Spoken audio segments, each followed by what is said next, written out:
¿Cómo les fue de fin de semana? Bien. Oye, se nos hizo tarde, 7:43.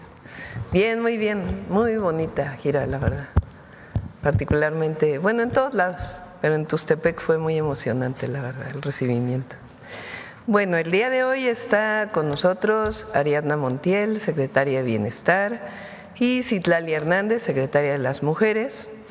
Ellas van a presentar, bueno, Ariadna va a presentar, inicia el 1 de agosto la inscripción para las mujeres de 60 a 62 años, 60, 61 y 62, de la pensión Mujeres Bienestar. Nos va a dar los datos de cuántas mujeres están recibiendo de 63 y 64 años. Y para que todas las que nos escuchan, que están en este rango de edad, que se preparen para poder hacer su inscripción, porque este año cumplimos la promesa, el compromiso de que las mujeres de 60 a 64 van a tener pensión Mujeres Bienestar. Y Citlali nos va a presentar también cómo van los centros libres, que son estos centros de atención, de apoyo, centros de encuentro de mujeres en todos los municipios del país. Después, Rocío Mejía, ahora sí nos va a dar los datos exactos de la tarjeta Finabien. Bueno, ya los dio el viernes, pero es más información de la tarjeta Finabien. Y como siempre, todos los lunes, Iván Escalante, quienes quieren los precios. Entonces vamos primero con Iván, luego Ariadna, Citlali y Rocío, si les parece. Adelante. Bueno, y está con nosotros Diana, con Humanismo Mexicano.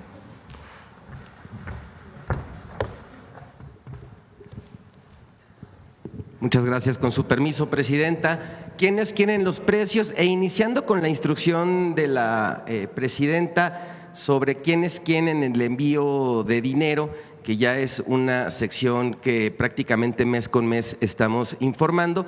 Ahora, por toda la coyuntura, vamos a presentarlo primero en nuestra sección. Nosotros hacemos un simulacro de envío de $400, que es más o menos el promedio de lo que envían los paisanos de manera mensual. Y recordarles que hay dos modalidades: envío en efectivo y depósito a cuenta. Y las remesadoras tienen dos indicadores para determinar cuánto es o cuánto vale los dólares en pesos, que es la comisión que cobran y el tipo de cambio que determinan. Adelante. En este orden de ideas, realizamos este simulacro por $400 y tenemos que para la modalidad de envíos en efectivo hicimos un bloque para dar palomitas y taches. Tenemos estas 5 remesadoras que aquí, por ejemplo, esta cobra $8, $3.99. Hay unas que no cobran comisión, pero el tipo de cambio es bajo. Entonces tenemos estas 5, destacando Pagafón Smart Pay como la que más dólares da por su dinero, y tenemos estas otras 5 que ya tienen comisiones mucho más altas y el tipo de cambio mucho más bajo, destacando la que menos da es Pangea Money Transfer, que da 7,259.60 por cada $400. A las primeras les vamos a poner una palomita y a las segundas un tache, y recordarles que tenemos una calculadora virtual en nuestra página de internet en donde pueden ponerle ahí cuánto estarían enviando, incluso hasta por lugares de Estados Unidos en donde pueden acudir a hacer su envío en efectivo. Adelante. Y tenemos la modalidad de depósito a cuenta, también las 5 más importantes. Aquí tenemos Finabien, con lo que anunciaba la maestra Rocío, que ya disminuyó el promedio de comisión e incrementaron un poco el promedio de tipo de cambio. Está dentro de las 5 que mejor paga, destacado Cloud Transfer Services. A todas ellas les vamos a poner una palomita. Y tenemos las que menos dan y cobran mucho más caro, por ejemplo aquí en las comisiones está MoneyGram, $8, y la que menos da es 7,254.78 RIA Money Transfer por cada $400. Y también destacar, vamos a ponerle tache a las segundas. También destacar que Finabien facilita el envío y recepción de dinero ya que cuenta con 1,700 sucursales en 1,215 municipios en todo el país. Es decir, no solamente es remesadora, sino también es pagadora de los recursos que puedan enviar nuestros paisanos en 1,215 municipios, independientemente de la remesadora. Adelante. Bien, en nuestro monitoreo de productos de primera necesidad, tenemos el más barato de la semana pasada, Walmart Boulevard Morelos en Hermosillo, Sonora, en 766,70, le vamos a poner una palomita. Y el más caro, Soriana Hiper Millana, en la Alcaldía Miguel Hidalgo, Ciudad de México, 988,50, le vamos a poner un tache. Recordar que estos 24 productos no deben de exceder los 910 pesos. Y tenemos buenas noticias. En nuestros monitoreos hemos estado detectando que cada vez hay más supermercados que venden en menos de 910 pesos. Entonces, en esta ocasión, todos los supermercados que monitoreamos van a obtener palomita. En nuestros comparativos de ciudades, Huixquilucan, Estado de México, la más barata, Fresco La Herradura, 872,90, palomita. City Market, 896,75, también palomita. En el caso de Oaxaca, la más barata, Soriana Mercado Colegio Militar, 842,70, palomita. Y la más cara, Walmart, 35,06, pero también tiene palomita por estar por debajo de los 910 pesos. Veracruz, Chedraui Centro, 789,10, la más barata. Y Bodega Aurrera, palomita. Y Bodega Aurrera Díaz Mirón, 846,10, la más cara, pero también tiene palomita. Adelante. Hemos estado haciendo comparativos de marcas de productos que integran nuestra canasta básica. Aquí hicimos una comparativa de leche entera ultrapasteurizada por litro en Tetra Pak, porque recordar que hay productos lácteos que vienen en bolsa, entonces ahí es un precio diferente. Aquí quisimos comparar las mismas presentaciones. El litro de leche promedio nacional está en 29.92, pero tenemos estas tres marcas que están entre 16 y 22 pesos, las marcas libres de Chedraui, Grupo Walmart y Soriana. Les vamos a poner una palomita. Y las más caras que identificamos en nuestro monitoreo, Lala, Los Volcanes y Santa Clara, entre 33 y 35 pesos, les vamos a poner un tache. Pero miren, puede ser, la diferencia es de más del doble, la más cara a la más económica, y es leche entera en Tetra Pak. Adelante. En seguimiento a la estrategia para promover la estabilización del precio de la gasolina, hemos estado mostrando los reportes por región, y en este caso tenemos la región norte, Chihuahua y Durango. En ambos casos el precio promedio del litro de gasolina regular está en menos de 24 pesos, así como las marcas que participan en estos dos estados, destacando que el más barato es Durango con un promedio de 23.89. Adelante. Monitoreamos los precios justos en las estaciones de servicio, destacando esta de Pemex en Querétaro, 23 pesos con 18 centavos litro, y aquí en cada una de las regiones, y aquí destacamos que en ningún caso se excede de los 2 pesos el margen de ganancia. Le vamos a poner una palomita. Pero hay todavía algunas que se siguen volando la barda con los precios, destacando esta Oxxo Gas en Tlajomulco de Zúñiga, Jalisco, 24.99, pero nos llamó la atención esta estación en Veracruz, Emiliano Zapata. Es una estación sin marca, ya lo reportamos a Pemex, que tiene un margen de ganancia de 5 pesos con 14 centavos por cada litro de gasolina regular. Entonces ya lo reportamos para revisar qué es lo que está sucediendo. A todas ellas les vamos a poner un tache. Adelante. Bien, en la revista del Consumidor de julio hay un artículo muy importante, muy interesante, para que las personas revisen qué pasa con los datos móviles de su celular. Les decimos en qué se gastan más datos: videollamadas, streaming, actualizaciones en segundo plano, subir o descargar archivos. Damos algunas recomendaciones en este artículo: usar el Wi-Fi siempre que se pueda, limitar el uso de video en redes y revisar su consumo de manera constante para que no le lleguen cobros indebidos. Ahí está un QR en donde pueden consultar directamente el artículo. Adelante. Hay recordar que la revista del consumidor en su versión digital y en su versión impresa, en ambos son gratuitas. Concluimos con los consejos Profeco de la semana. 1, Finabien es una opción para cobrar el dinero que te envían. Hay 1,700 sucursales en el país. Recuerda revisar el tipo de cambio y el costo por comisión con nuestra calculadora virtual. 2, ya son más los establecimientos que están logrando tener la canasta básica en menos de 910 pesos. Compara y elige los precios justos. Y 3, cuida el consumo de tus datos móviles. Consulta la revista del consumidor para más consejos de ahorro. Nuestras redes sociales, nuestra página de internet, el número del consumidor. Muchas gracias, presidenta. Muy buenos días. Gracias. Adelante, Diego. Con el permiso de la presidenta, buenos días a todas y a todos. Traemos muy buenas noticias. Recordar que la pensión Mujeres Bienestar es uno de los 3 programas que nuestra presidenta implementa en su gobierno, adicionalmente a continuar con los programas de bienestar que ya existían. La pensión Mujeres Bienestar en este momento ya la reciben más de 1 millón de mujeres entre 63 y 64 años. Ese fue el compromiso de nuestra presidenta de que se implementara este año para esta edad, 63 y 64. Y hace algunos meses nuestra presidenta instruyó que se adelantara lo que iba a suceder en el 2026 a el mes de agosto, que iniciáramos este registro. Así que es el compromiso cumplido de nuestra presidenta y el compromiso adelantado de nuestra presidenta. Adelante. Gracias. Gracias, compañeros. Pues si tienes entre 60 y 64 años, hay que ir a registrarse del 1 al 30 de agosto, de lunes a sábado, de 10 de la mañana a 4 de la tarde. En la página de la Secretaría de Bienestar pueden consultar a partir de este momento dónde están los módulos. Adelante. ¿Qué documentos debemos llevar? Esto es muy importante para que no tengan algún problema en su registro.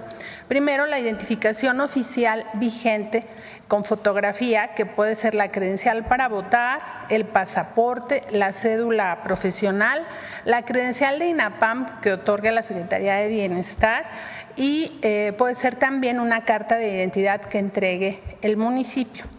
La CURP de reciente impresión.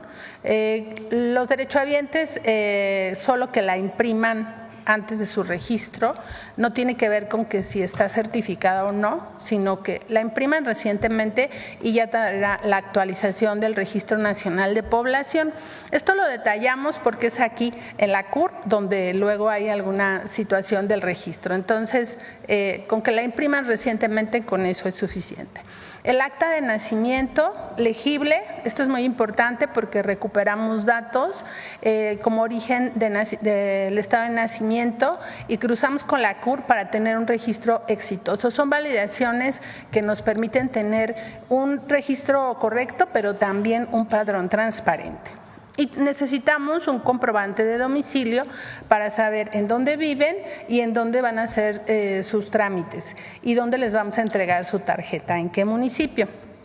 Un comprobante no mayor a 6 meses del pago de la luz, del pago del teléfono, del agua, del predial, también de la televisión por cable, que les permita comprobarnos el domicilio. Un teléfono de contacto, esto es muy importante porque a partir de su registro recibirán su información a través de un mensaje SMS que les llegará a su celular. Recuerden que nuestro trabajo en todos los programas es sin intermediarios, entonces de esta manera mantenemos la comunicación y el envío de información a los derechohabientes, en este caso las derechohabientes. Y ahí mismo se llena un formato de bienestar donde firman la solicitud, pero también viene el aviso de protección de datos personales al que estamos obligados y de esta manera cumplimos con las normas. Adelante.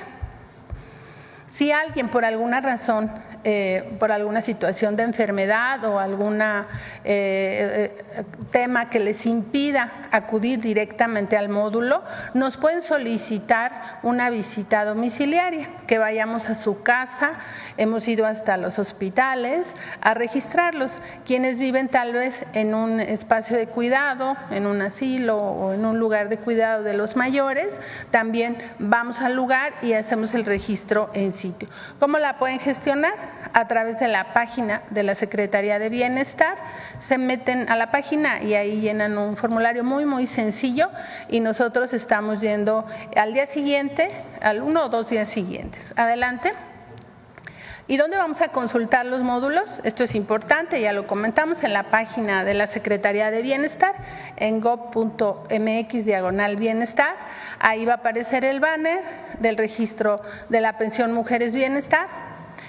Pican y ahí se despliega por estado, municipio, y sale detalladamente dónde están los módulos y su georreferencia. Así que las invitamos a registrarse. Adelante. Y este es el calendario. Va a ser del 1 al 30 de agosto. Como ya dijimos, de lunes a sábado, de 10 de la mañana a 4 de la tarde. Nuestro registro, como saben, se hace por letra. Cada letra tendrá 4 días durante el mes para poderse registrar, por lo que les pedimos que no vayan todas el primer día, para darles una mejor atención. Por eso se hace de esta manera, y también les pedimos respetar la letra de su primer apellido el día que les toca. Y para quienes tienen actividades entre semana, también tenemos registro los días sábados, ahí sí, para todas las letras. A veces nos pasamos del tiempo de atención porque el sábado llega más gente que por sus actividades entre semana no pueden registrarse y lo hacen el fin de semana. Entonces, recordar llevar los documentos, original y copia.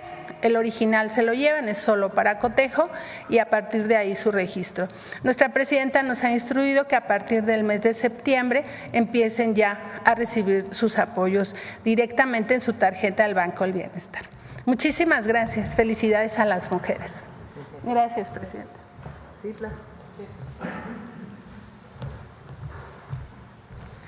Gracias, buen día a todas, a todos. Con su permiso, presidenta, pues comentarles, hace un par de meses presentamos aquí varios componentes de un programa de atención de bienestar para las mujeres, y bueno, hoy quisiéramos dar cuenta de los avances de los centros Libre.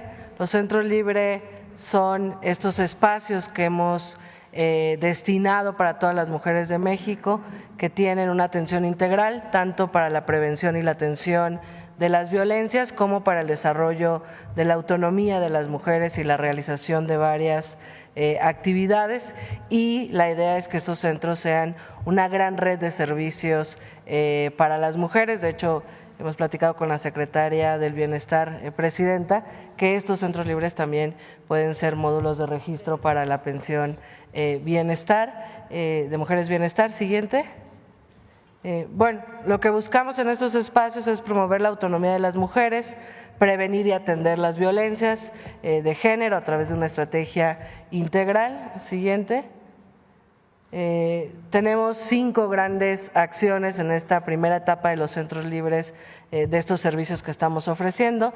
Promovemos los derechos e impulsamos la autonomía económica, apoyar la consolidación de redes comunitarias y fomentar el liderazgo de las mujeres. Aquí en los centros libres se pueden registrar a Tejedoras de la Patria, que es este registro permanente de voluntarias que están conformando redes para incidir en su comunidad y apoyarnos entre nosotras. 3, favorecer el cambio cultural y la prevención de las violencias. También en todos los centros libres se podrán encontrar cartillas de los derechos de las mujeres. Se brinda asesoría psicoemocional y se promueve la salud, todos los servicios son gratuitos. Se brinda asesoría jurídica y atención a las violencias. Hemos ya estado atendiendo en todo el país varios casos de violencia en estos centros. Siguiente. Este es un esfuerzo coordinado con presupuesto del Gobierno federal, pero que a través de la Secretaría de las Mujeres del Gobierno federal, de la mano de los gobiernos estatales, de las secretarias y las directoras de las mujeres en los estados y de las instancias municipales de las mujeres, hemos estado dando generando todos los esfuerzos para que se construyan estos centros y bueno, agradecemos también siempre su colaboración. Siguiente. Como ya lo decía, estos centros libres tienen la triada de atención a las violencias, hay una trabajadora social, hay orientación psicológica y hay una abogada en cada uno de estos centros libre para las mujeres. Siguiente. Y bueno, Presidenta, informarle a todas, a todos que estamos ya en el 90% de operación de los centros libres, de 678 que tenemos proyectados para este año, ya hay 600 centros libres operando, los que faltan estarán ya operando a finalizar este mes, algunos porque en realidad son infraestructura nueva y están terminándose, y esta creación de los centros tiene una inversión de 651.360.364 pesos del Gobierno de México que la Presidenta pone al servicio de las mujeres mexicanas. Siguiente. Hay centro libre en todo el país, en distintos municipios.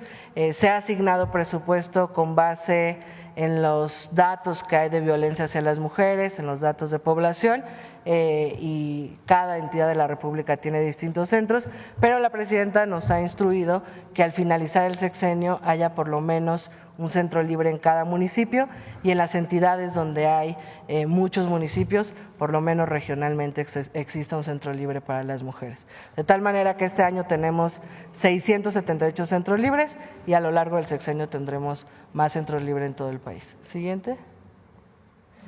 Bueno, decir también que hay un presupuesto en estos centros libres para que las usuarias, a través de este modelo que replicamos de la escuela es nuestra, de la clínica es nuestra, tenemos al interior de este programa el libre es nuestro, para que las usuarias decidan en qué utilizar un porcentaje del presupuesto para realizar actividades. En muchos centros libres ya hay actividades que las usuarias han pedido, que pasa por distintos talleres, distintas capacitaciones. Siguiente. Y finalmente, Presidenta, tenemos este video para dar cuenta un poco de qué son estos centros libres, invitar a todas las mujeres a que conozcan el centro libre más cercano. En la página tejedorasdelapatria.mujeres.gov.mx pueden encontrar la dirección de cada entidad de la República donde se encuentran estos centros libres. En el Gobierno de México tenemos la misión de garantizar la igualdad sustantiva y una vida libre de violencias para todas. Para lograrlo, la Secretaría de las Mujeres opera el Programa de Atención Integral para el Bienestar de las Mujeres, PAIBIM, una política pública que atiende a las mujeres de forma integral en sus territorios. A través del PAIBIM y el trabajo coordinado de los gobiernos estatales y municipales, creamos los centros libres, espacios de libertad, igualdad, bienestar, conformación de redes y emancipación para todas las mujeres del país. Los centros libres son espacios para la promoción de los derechos de las mujeres, conocer sus garantías y difundirlas en comunidad. Aquí encontrarán talleres y actividades para fortalecer sus capacidades y autonomías. Estas acciones son elegidas de forma colectiva a través de las asambleas El Libre es Nuestro. Aquí me sentí en verdad respaldada, apoyada y más que nada sentí la empatía del personal hacia mi persona. Significa esperanza. Me hubiera gustado que hace 10 años existiera este centro libre para las mujeres. En verdad agradecerle a la doctora Claudia Sheinbaum por el apoyo a nosotras las mujeres. Es un espacio donde nos sentimos respaldadas y dignificadas. El Centro Libre es un espacio seguro con personal capacitado para ofrecer una tríada de atención a las violencias, conformada por una trabajadora social, una psicóloga y abogadas de las mujeres. Instalado un centro libre en el municipio es una oportunidad muy grande y un espacio para que las mujeres que sufren algún tipo de violencia se acerquen y tengan esa apertura sin ser juzgadas o tener algún prejuicio. Todos estos talleres pues les ayudan a las mujeres para que puedan tener un ingreso propio y ellas puedan ser emprendedoras o tener economía y poder salir de algunas situaciones a lo mejor que están viviendo. Para mí el poder brindar estos servicios como trabajadora social al Centro Libre de Poza Rica significa de gran importancia y valor, sobre todo porque sabemos que muchas mujeres han sufrido diferentes tipos de violencia. y estamos aquí para poder ayudarlas y brindarles una atención de manera integral. Al cierre de 2025, habrá 678 centros libres. Por encargo de la presidenta Claudia Sheinbaum, la meta es que cada municipio del país cuente con un centro libre al finalizar el sexenio. El centro libre es nuestro. Encuentra el más cercano a tu comunidad en la página tejedorasdelapatria.mujeres.gov.mx. Es tiempo de mujeres.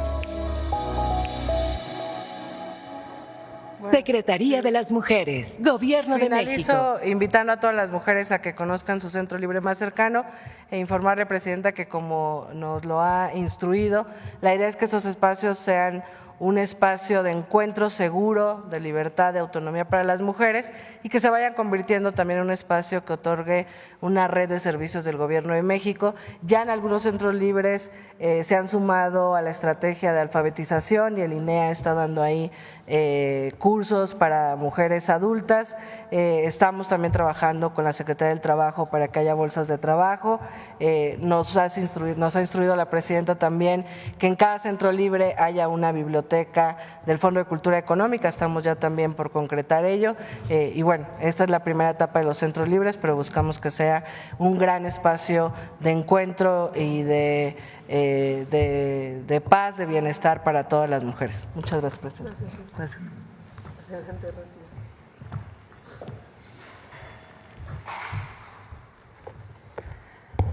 Buenos días a todas y a todos, con su permiso, Presidenta. Hoy nos dirigimos principalmente a los y las paisanas que nos escuchan todos los días desde allá en Estados Unidos y también a los millones de familiares que viven aquí en México y que son beneficiarios y reciben estas remesas con muchísimo amor cada mes. El viernes pasado, como bien mencionó la Presidenta, explicamos el esquema de operación en general para el envío de las remesas y hoy nos vamos a concentrar en cómo obtenerla, cómo se usa y cómo se envían las remesas. Primero, cómo obtener la tarjeta Finabien Paisano en Estados Unidos. Como bien mencionábamos, pueden ir a cualquiera de los 53 consulados de México en Estados Unidos y de manera más sencilla y más cómodo, pues es pedirla directamente por correo y la reciben en su domicilio en menos de 2 semanas. Se pueden ver la página finabien.gov.mx o directamente también en el www.miconsulado.sre.gov.mx. ¿Qué necesitan para obtener esa tarjeta? Primero, una identificación oficial. Como ustedes saben, muchos de nuestros compañeros o compañeras que van para allá muchas veces llegan sin documentos. Entonces pueden ir a un consulado y solicitar la matrícula consular. Con ese documento ya queda para nosotros como una identificación oficial, o bien si tienen un pasaporte mexicano o estadounidense, o una licencia de conducir de México o también de Estados Unidos, o un INE. Además de cualquiera de estos documentos de identificación oficial, un teléfono celular y un correo electrónico y un comprobante de domicilio de allá en Estados Unidos, aunque no esté en nombre de la persona. En la que sigue vamos a ver cómo se obtiene la tarjeta Finabien Paisano aquí en México y pueden ir directamente a las 1,700 sucursales de Finabien o también solicitarlas por correo, aquí mucho más sencillo, con un INE, una CURP, un teléfono celular y un correo electrónico. Y la que están viendo ustedes en la pantalla es cómo se usa la tarjeta Finabien Paisano allá en Estados Unidos. Primero, como bien mencionábamos, se baja la aplicación. Una vez que ya tienen la tarjeta y bajaron su aplicación, ¿cómo le van depositando dinero a esa tarjeta? Y lo más sencillo es, si reciben el salario en efectivo, pueden ir a depositarle en más de 38 cadenas comerciales, como farmacias CVS, como Walgreens, como Walmart, como Dollar Tree, y en más de 150,000 comercios. Van ahí y le depositan en efectivo a su tarjeta. O bien, esto sería mucho mejor, pedirle al empleador allá que les hagan una transferencia electrónica directa de su nómina, de su salario a la tarjeta. ¿Cómo le llega el recurso entonces al familiar en México? Una vez bajada la aplicación, una vez que la tarjeta cuenta con dinero, hacen una transferencia directa de su tarjeta Finavía en Estados Unidos a la tarjeta del familiar en México, que ya debe contar también aquí con su tarjeta Finavía en México. En cuestión de segundos reciben la remesa. ¿Y cuánto puedes enviar al mes? Aquí lo que estuvimos revisando es que según datos del Banco de México, directamente nos da que las familias reciben un promedio de $400 al mes y que coincide con nuestras estadísticas en Finavía. Esos $400 al mes, como bien mencionaba el titular de la Profeco, pues ya con la baja que logramos en la comisión a solo 2.99 y el tipo de cambio también que se ha ido mejorando, pues ya están recibiendo las familias por esos $400 $7,424 pesos al mes. No obstante, y por instrucciones de la presidenta, estamos revisando de manera permanente cómo mejorar las condiciones tanto de tipo de cambio como de la comisión. Y para terminar, pues nada más decirles que si tienen problemas en bajar la aplicación, tenemos ahí un teléfono 800-2616 que pueden hablar desde Estados Unidos, ahí se les atiende de manera directa. El correo electrónico muy cerca, @finavien.gov.mx o directamente en nuestras páginas oficiales. Muchísimas gracias. Gracias. Pues listo, vamos a las preguntas. A ver, adelante aquí.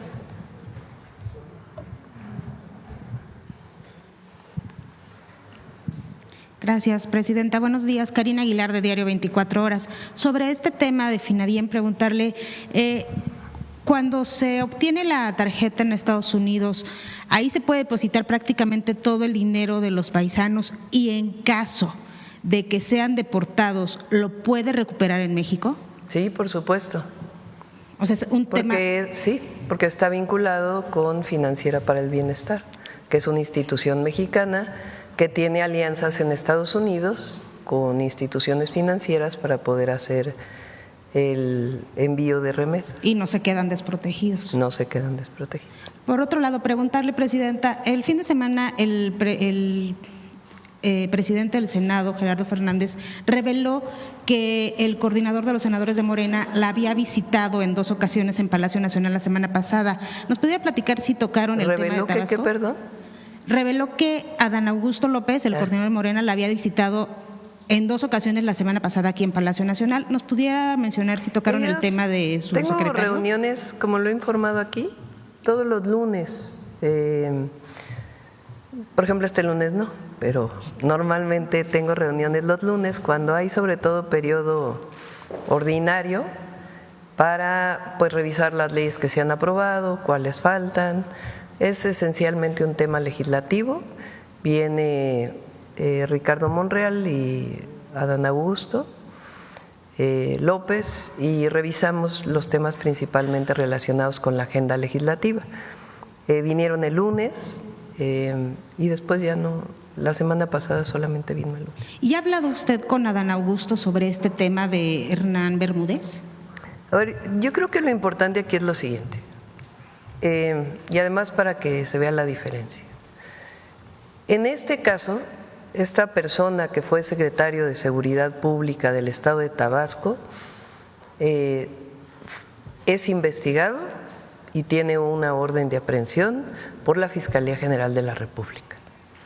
Muy distinto a otros casos donde, por ejemplo, García Luna fue en Estados Unidos. Aquí de inmediato, cuando hubo conocimiento de vínculos, se abre la carpeta de investigación y la orden de aprehensión. Eso es lo primero, y hay una diferencia. Segundo, aquí no se cubre a nadie. Si la Fiscalía tiene contra alguien, que sea militante de Morena o no, alguna evidencia, adelante, que continúe la investigación. Entonces no vamos a cubrir a nadie, nosotros ni la Fiscalía, aunque la Fiscalía obviamente es autónoma. Lo tiene que seguir la investigación. Ahora, así como no debe cubrirse absolutamente a nadie, si es que hay indicios de algún vínculo con la delincuencia o indicios de algún acto de corrupción o alguna ilegalidad, de la misma manera no estamos de acuerdo en el linchamiento mediático. Tiene que haber pruebas y tiene que actuar la autoridad de la Fiscalía y los tribunales de justicia. Entonces esa va a ser nuestra posición siempre. Entonces en este caso, él mismo ya lo dijo, si lo llama la autoridad, pues él va a ir a declarar y dio su posicionamiento. Entonces pues creo que hasta ahí es lo que se conoce, y si sigue la investigación, que sigue la investigación. Si hay algo contra él o contra cualquier otra persona, nosotros no vamos a cubrir a nadie que tenga vínculos con algún grupo delictivo o por un acto de corrupción, pero tampoco respondemos ante linchamientos mediáticos o de las redes sociales. Gracias. Y preguntarle, no sé si ya el titular de Profeco nos pudiera revelar los nombres de los servidores públicos que le pidieron favores, diputados y servidores públicos que le pidieron favores y que reveló en una comparecencia en Cámara de Diputados. Con permiso, Presidenta. Bien, más allá de los nombres, yo quisiera dar dos mensajes. Uno es que formalmente o finalmente los procedimientos a estas empresas se realizaron, se verificaron, se sancionaron y están en este proceso y en este procedimiento. Y dos, encontramos en la gran mayoría de los legisladores mucha sensibilidad y nos van a ayudar en particular a mejorar muchas cosas para atender a personas consumidoras. Y una de ellas que hemos estado analizando muy de cerca es algunos sectores, alrededor de 17 sectores, hoy están obligados a informar y a reportar sus contratos de adhesión ante la Profeco. Entonces, en esta reflexión y en esta mesa de trabajo se determinó que tendrían que ser mucho más sectores para poder proteger mucho más a las personas consumidoras. Entonces, estamos trabajando en ello. Lo que nos dijo la presidenta es todo conforme a la ley, todo conforme a derecho, y nosotros seguimos haciendo nuestro trabajo. Muchas gracias, Presidenta. Y gracias. Y por último, preguntarle a la secretaria Citlali Hernández si la mayoría de las mujeres o qué porcentaje de las mujeres que llegan a estos centros libres son mujeres violentadas o son mujeres que quieren salir adelante y aprender algún oficio y demás. Por favor. Son mujeres con diversas situaciones, mujeres que buscan atención o orientación para alguna violencia, mujeres que están saliendo de una violencia o solamente mujeres que están buscando un espacio para su desarrollo personal y su autonomía, y buscamos que sea un espacio de encuentro de todas las mujeres en sus comunidades. ¿Pero tendrá los porcentajes?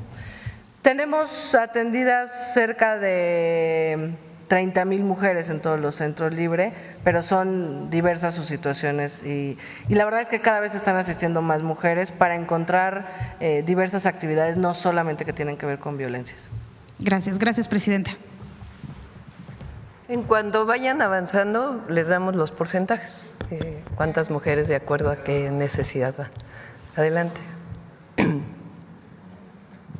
El compañero, sí. Gracias, Presidenta. Muy buenos días. Santiago de Llano, de Ecos Media MX. Presidenta, mi primera pregunta sería para la secretaria Citlali Hernández, si es posible.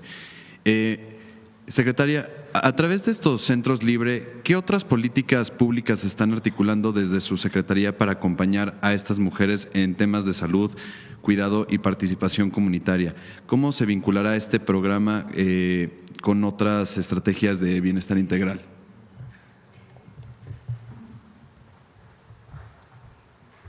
Sí, como lo decía hace un momento, Ya están en operación estos centros libres y estamos dialogando con distintas secretarías del Gobierno de México justamente para que este espacio otorgue una serie de servicios que garanticen los derechos de las mujeres, por ejemplo, con el sector salud, que cada cierto tiempo pueda haber algunos módulos de salud para las mujeres.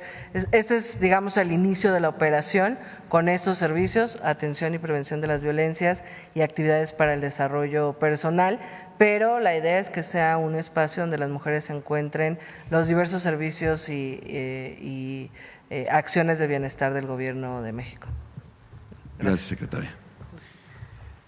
Presidenta, ¿qué opina de las declaraciones del Departamento de Estado de Estados Unidos en relación a no opinar sobre las elecciones democráticas que se lleven a cabo en otros países?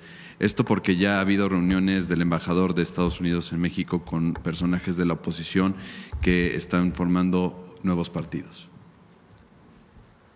Y yo creo que hasta ahora el embajador de Estados Unidos en México ha sido respetuoso, tiene buena comunicación con el Gobierno de México. En distintos momentos ha aclarado temas importantes que habían salido en los medios de comunicación, como por ejemplo el famoso tema de las visas, de que si había una lista de personajes políticos a los que se les iba a quitar las visas. Claramente la embajada dijo no hay ninguna lista y no hay nada que tenga que ver con eso, y algunos otros temas. Entonces no, pues un embajador tiene necesariamente que tener una tarea de vínculo entre en este caso el Gobierno de Estados Unidos y el Gobierno de México. Es el representante del Gobierno de Estados Unidos en México y hasta ahora pues ha sido respetuoso. Y ya por último, Presidenta, ¿qué opinión tiene de que el gobierno del presidente Donald Trump tome represalias contra aerolíneas mexicanas luego de que el Gobierno de México supuestamente obligó a las líneas aéreas de carga estadounidenses a que dejaran de utilizar el Aeropuerto Internacional de la Ciudad de México y que ya incluso personajes de la oposición mencionan que es debido a la terquedad de que el AIFA tenga vuelos? Fue un comunicado de la Secretaría de Transporte del Gobierno de Estados Unidos. Todavía no hemos sido notificados formalmente. Fue una declaración, parece que van a notificar en esta semana y hay que ver exactamente a qué se refiere. Ahora, México es soberano, eso es lo primero. Hay desde 2014, fíjense, 2014, todavía no gobernaba el presidente López Obrador, hubo una publicación de la saturación del Aeropuerto Internacional Benito Juárez de la Ciudad de México, desde 2014. De hecho, es parte de la justificación de la construcción del aeropuerto en Texcoco. Pero es evidente, o era evidente, que el Aeropuerto Internacional de la Ciudad de México tenía una saturación muy alta en número de vuelos de pasajeros y también de carga. Esta saturación pues ya llegaba a niveles de riesgo, digamos, en términos de su propia operación. Entonces, en la época de Fox, luego de Calderón y luego de Peña, lo que querían era cerrar el Aeropuerto Internacional de la Ciudad de México y construir un aeropuerto en Texcoco. Cuando llega el presidente López Obrador, bueno, desde que fue jefe de gobierno, a mí me tocó porque fui secretaria de Medio Ambiente, nos opusimos a que se cerrara el Aeropuerto Internacional de la Ciudad de México y se construyera el aeropuerto en Texcoco. Eso fue, lo primero fue idea de Fox, de hacer eso. ¿Qué ocurrió en aquella época? Pues querían hacerlo no solamente en la zona federal de Texcoco, sino comprarle tierras a ejidatarios de distintos ejidos. En el caso de Atenco se manifestaron en contra una buena parte de los ejidatarios y posteriormente cuando llega Peña al gobierno del Estado de México viene una represión muy cruenta, en realidad porque querían que se hiciera el aeropuerto en Texcoco, incluso en terrenos ejidales. llegó a ofrecerse el metro cuadrado en 7 pesos en aquella época. El entonces jefe de gobierno, Andrés Manuel López Obrador, y quienes participábamos en su gabinete, era yo, secretaria de Medio Ambiente, dimos los argumentos de por qué un aeropuerto en Texcoco no era una buena idea. Científicos, argumentos científicos, que tienen que ver con el tipo de suelo, un suelo arcilloso, con hundimientos por la sobreexplotación del acuífero en esa zona, y un suelo arcilloso que tiene muchísimos problemas para poder construir ahí las pistas. Un suelo arcilloso es barro.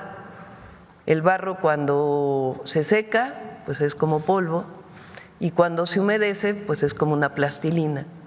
Y entonces aumenta su volumen y disminuye cuando se seca. Ese tipo de suelo pues tiene características especiales y no es precisamente el mejor suelo para hacer una pista. Pero además dimos argumentos de que en esa zona pues era la zona principal de descarga de aguas de la Ciudad de México, un reservorio muy importante principalmente para la contención de avenidas de agua y no inundaciones en la Ciudad de México y el Estado de México. Segundo, un reservorio muy importante de hábitat y de ecosistemas. Y tercero, pues les muestro una foto de cómo está ahorita el parque de Texcoco, nada más para que vean lo que hubiera tenido que ocurrir. O sea, ahí es donde se quería construir el aeropuerto.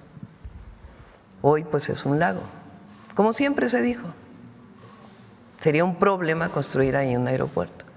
Entonces, la primera opción era utilizar, además de los terrenos federales, de ejidatarios. Y hubo un conflicto social muy fuerte que derivó en una cruenta represión.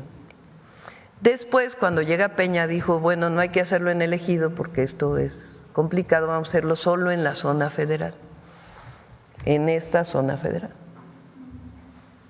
que hoy está inundada. Cuando un aeropuerto además carísimo, con el adicional de que se iba a cerrar el aeropuerto internacional de la Ciudad de México para que funcionara el de Texcoco. ¿Qué iba a ocurrir en las 700 hectáreas del aeropuerto internacional de la Ciudad de México? Un desarrollo inmobiliario, ese era el verdadero negocio. Además del aeropuerto, el verdadero negocio eran 700 hectáreas de desarrollo inmobiliario, un nuevo Santa Fe.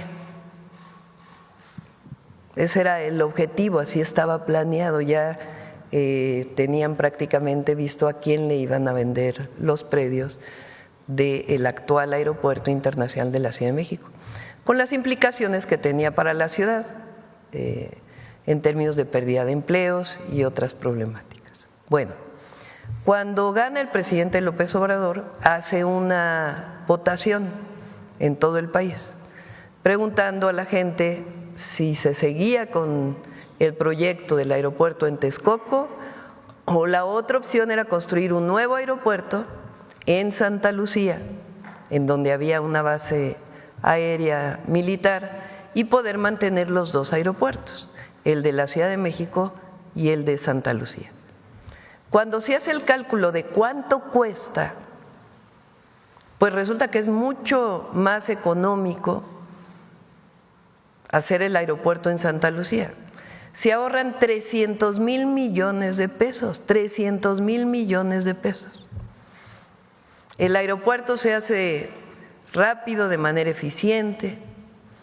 Cuando están listos los dos aeropuertos, se inaugura en 2022 o 23, a ver, recuérdame la fecha de inauguración. O 21. 21. Se inaugura en 2021, imagínense. Porque además el aeropuerto de Texcoco, que está hoy, fíjense cómo está, iba a tener su primer vuelo hasta el 2024-25. Cambio, en el caso de Santa Lucía, en el 2021 se inaugura y se ahorran 300,000 millones de pesos que se dedican a otras obras estratégicas. Bueno, Cuando está el aeropuerto, el AIFA ya, y el Aeropuerto Internacional de la Ciudad de México, se hace una valoración de qué tiene que irse al AIFA. Y en esa valoración se decide, entre otras cosas, que es muy importante que la carga dedicada se vaya al AIFA. ¿Qué quiere decir la carga dedicada?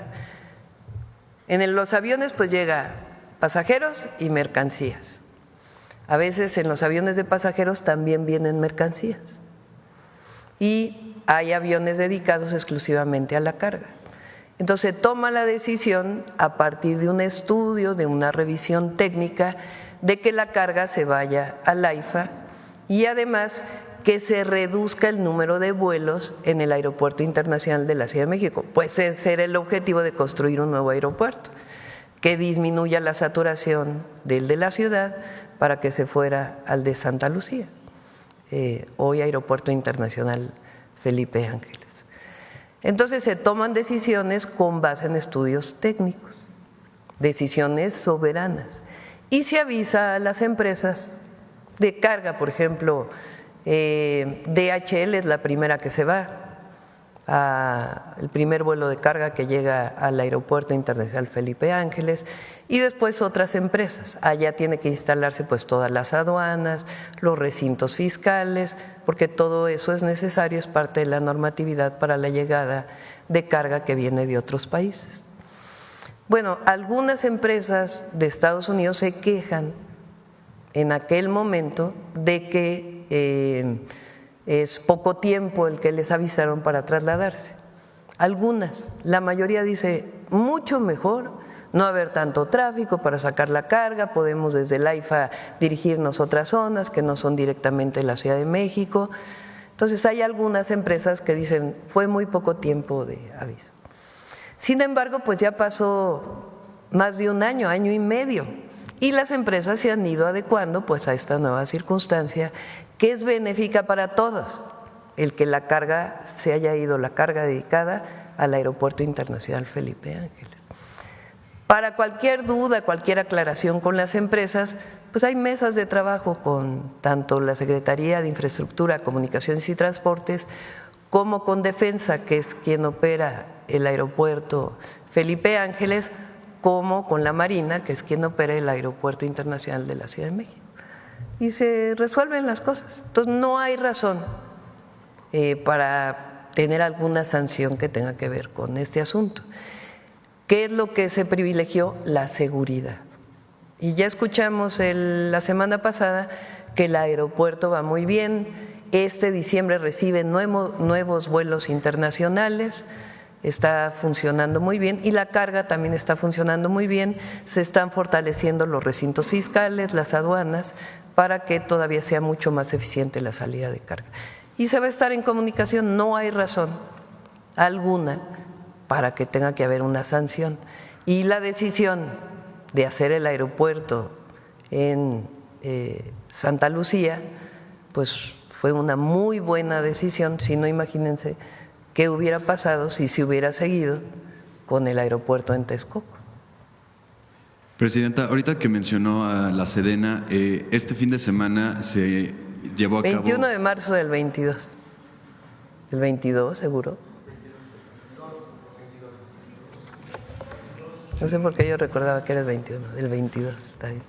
Este fin de semana, el sábado, se llevó un ensayo por el evento que se realizará este sábado 26 de la fundación, de los 700 años de la Fundación de México Tenochtitlan, donde varios de los actores que representarán en este evento son integrantes de la Sedena. ¿Qué mensaje le daría al pueblo de México ante este evento?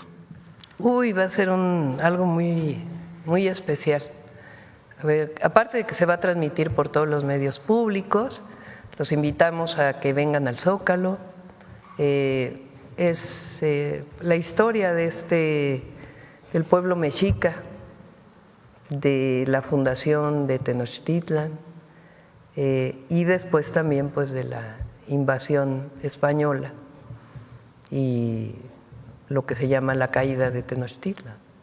Pero al mismo tiempo es una reflexión de lo que significa los pueblos originarios, nuestra base fundamental cultural de nuestro país, y en particular para la Ciudad de México lo que significa pues la historia de la ciudad, y al final México, el nombre de nuestra patria, pues viene de ahí. Entonces es nuestra herencia cultural. Entonces es muy importante el reconocimiento de la Fundación de Tenochtitlan. Se hizo un evento en el 21, formalmente en los escritos está 2025, pero en el 2021 José Alfonso sabe más. A ver, ¿por qué no platicas del 2021 y 2025?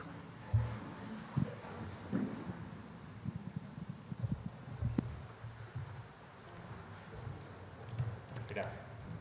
Presidenta, con su venia. Sí, en el 2021, en efecto, se hizo una conmemoración en relación a la Fundación de México. El documento que nos sustenta es la Chronique o l'Histoire du Mexique, que se encuentra en la Biblioteca Nacional de París.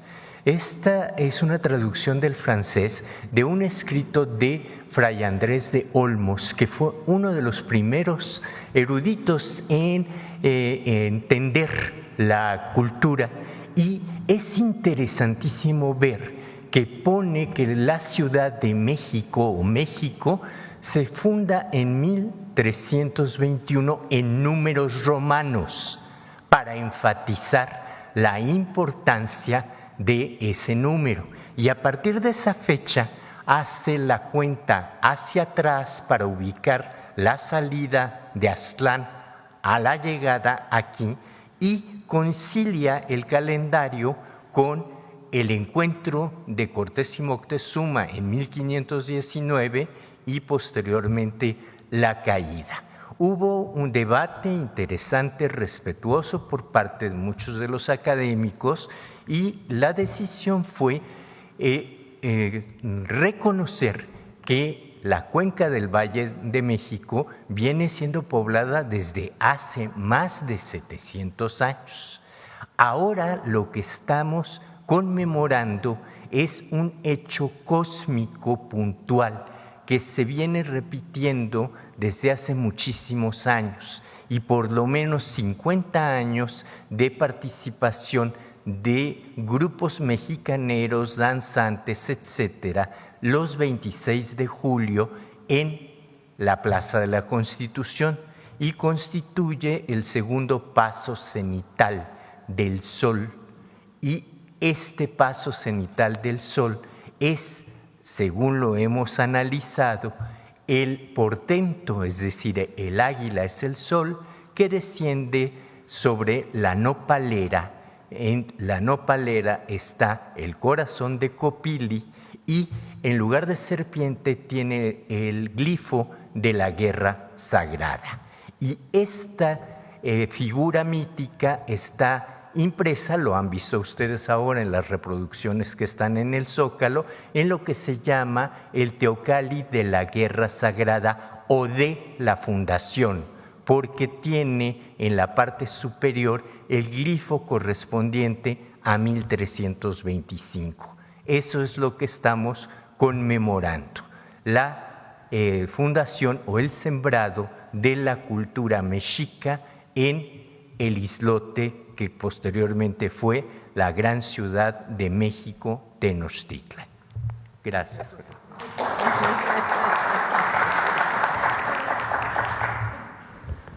Adelante. Gracias. Buenos días, Presidenta. Julia Bonilla, del periódico La Razón. Nada más para complementar el tema de los aviones. Entonces, ¿estarían descartando totalmente hacer una reasignación en el aeropuerto en el Benito Juárez? No. No la descartan. No. O sea, la definición de la cantidad de vuelos que hay en el Aeropuerto Internacional de la Ciudad de México y en el AIFA se define técnicamente. No es una decisión subjetiva, es una decisión técnica a partir de la seguridad y del buen funcionamiento de ambos aeropuertos. Junto con Toluca, pues son los tres aeropuertos más importantes de la zona centro, de la zona metropolitana del Valle de México. Entonces las decisiones son técnicas. Todavía no se recibe por parte del Departamento de Transporte de Estados Unidos la notificación para ver a qué se refieren. Y en el momento que se reciba, pues se habla con las aerolíneas y también con el Departamento de Transporte, pero no tiene, digamos, un sustento en términos de que haya sido algo en contra de alguna aerolínea estadounidense. La decisión fue por seguridad y por la buena operación de los aeropuertos. Y cualquier cambio tiene que ser una decisión técnica, no puede ser una decisión así nada más. Pero además está funcionando bien y se van a hacer todavía más adecuaciones a las aduanas y los recintos fiscales en el caso del AIFA. Están funcionando bien, incluso mucho mejor que cuando funcionaban en la Ciudad de México. ¿Tendrá indicadores sobre el tema de la saturación que se habría descongestionado? Sí, con gusto le pedimos al secretario de Transporte, al secretario de CICT, a Jesús Esteva, que pueda venir para dar todos los… Sacaron un comunicado el sábado o el domingo, dando toda la explicación, con fechas, etcétera. Pues sí, con gusto pueden venir a explicar, porque además recuerden que este año estamos haciendo una modernización del de la Ciudad de México. Se hizo una obra muy importante, me tocó como jefa de gobierno, porque la Terminal 2 del aeropuerto no estuvo muy bien construida, que digamos, porque es una zona de hundimientos del suelo por la sobreexplotación del acuífero. Entonces tuvo que hacer una intervención, no se notó porque siguió funcionando, pero fue una intervención muy importante. Me tocó a ver si por ahí encuentras alguna foto que subí a mis redes sociales cuando, a lo mejor Jesús Esteva la tiene, cuando estábamos construyendo o reforzando la Terminal 2, tenía oquedades de 1,5 metros y ya tenía problemas en las traves, en el suelo, de problemas pues estructurales. Entonces lo que se hizo fue rellenar con un cemento especial para que no hubiera problemas. Fue una obra como de 1 año, 1 año y medio, y con ello ya es segura completamente la Terminal 2. Y ahora se están haciendo principalmente algunas adecuaciones en trabajos en la red sanitaria y también en las fachadas para recibir el Mundial del próximo año. Okay. Van a ser los 2 aeropuertos, son oficiales para el Mundial para la Ciudad de México. Ok, Presidenta. Bueno, pasando a otro tema, ayer sesionó el Consejo Nacional de Morena en donde se aprobaron diversas modificaciones, justamente con miras ya a las elecciones de 2027 también. Preguntarle su comentario respecto justamente a la creación de este comité que va a revisar pues le toca a Morena, a mí ya no me corresponde. Es un asunto del partido. ¿Fue consultada al respecto sobre los temas que se propusieron? ¿O fue sugerencia de usted? No, es un asunto de Morena. Es un asunto de Morena. Okay. Bueno, y en otro tema ayer también se realizó… me parece bien, pues me parece bien que Morena esté pues mejorando cada vez. Entonces, pero son decisiones que toman el Comité Ejecutivo, el Consejo Nacional de Morena. ¿Usted ve necesario? Ayer uno de los mensajes que recalcaron tanto Durazo como alcalde fue este llamado a que no haya chantajes con ruptura del movimiento, porque también ven pues que hay figuras que persisten o que insisten en querer saltarse estos lineamientos que se hicieron con base en la sugerencia que usted presentó para el nepotismo y la no se adelanten a las campañas. Ya es cuestión de Morena. El movimiento está muy fuerte, va más allá de Morena, porque no es solo un partido político que representa lo que está viviendo hoy nuestro país, la gran transformación que estamos viviendo. Y tiene mucha fuerza el movimiento de transformación, mucha fuerza, y la fuerza está en el pueblo. Entonces, como partido político, Morena no se puede alejar del pueblo y de los sentimientos del pueblo de México. Eso es lo más importante, pero va mucho más allá incluso que el partido, y las decisiones de Morena, pues las toman ya su comité ejecutivo y su consejo. En otro tema, regresando al tema internacional, antes de que se me olvide, preguntarles sobre el tema del jitomate. Cuando se lanzó la advertencia de Estados Unidos sobre imponer este arancel, tanto usted como el secretario de Agricultura advirtieron que también México tenía procesos por dumping contra Estados Unidos. Sí, también los estamos revisando, los procesos. Y esta semana, espero que esta semana presentemos junto con las asociaciones las distintas opciones, tanto para jitomate como para el tema del ganado. Recuerden que el Plan México, como esencia, lo que plantea es fortalecer el mercado interno. Nosotros tenemos una economía y va a seguir así, por la integración que tenemos con Estados Unidos. Una parte muy importante está dedicada a la exportación a los Estados Unidos y va a seguir así porque la integración es mucha en muchísimas áreas y en muchísimos sectores, pero también importamos mucho. Entonces, el Plan México tiene que ver con disminuir las importaciones y fortalecer lo que se produce en México, pero también tener distintas opciones en términos de la exportación. Por ejemplo, en México se exportan animales, novillos, ganado, y se importa carne. Entonces, pues es muy importante fortalecer en todo caso la producción también de carne en nuestro país para el mercado interno. Y como ello, igual el jitomate, pues el jitomate es de exportación y no podríamos, digamos, consumir todo el jitomate que se exporta. Además, Estados Unidos, como lo dijimos, va a seguir importando jitomate mexicano porque no tiene capacidad de producción para poder producir el jitomate que se consume. Y además la calidad del jitomate, que durante años además pues se ha ido mejorando para las necesidades de exportación. Entonces no van a poder sustituir el jitomate mexicano, pero hay que dar otras opciones, sobre todo para los pequeños productores, de que puedan procesar el jitomate en México y también tener mercado interno. Todo ello es parte del plan. Entonces, pero todo está a revisión, todo. El objetivo nuestro, obviamente nosotros no queremos entrar en ninguna confrontación con el gobierno de Estados Unidos. No le conviene a nadie, tenemos que ser responsables en eso. También queremos que ellos respeten a México. Pero mi tarea fundamental como presidente es proteger al pueblo de México y a nuestra nación. Y se buscan las mejores decisiones para avanzar. Por cierto, salió que esto está muy bueno para los adversarios. La cifra del INEGI que salió, para los que dicen que vamos muy mal y que el crecimiento estimado de junio del 2024 a junio del 2025 es de 1.3%. Recuerdan que decían que este primer semestre iba, y en el mes es de 0.2%. Por supuesto que nuestro interés no solamente es el crecimiento, sino el desarrollo integral del país. Pero son buenos números, son buenos datos. Pero sobre estas sanciones, porque advertían que pues sí había un perjuicio contra el mercado en cuanto al pollo y las piernas de cerdo. Entonces, ¿sí se están analizando estas sanciones? Sí, todo se está analizando, sí. ¿Y han entablado algún tipo de diálogo para obtener alguna aclaración o diálogo con Estados Unidos respecto a estas? Siempre hay diálogo.